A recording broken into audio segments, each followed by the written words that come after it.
BJP এলে লক্ষ্মীর ভান্ডার double হবে, চাকরিও পাবে।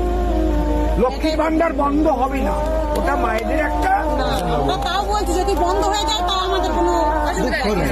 আমরা চাই যে আমাদের বেকার সব ছেলেপিলে পড়াশোনা করে আছে তারা যেন চাকরি পায়, আমাদের কেউ কোনো ভাতা দিতে হবে না, শুধু ছেলেপিলেগুলো যোগ্য মতো কাজ পায়। অবশ্যই যে যেমন যোগ্য তেমন কাজ পাবে, কিন্তু ছেলেপেলেদের চাকরিও।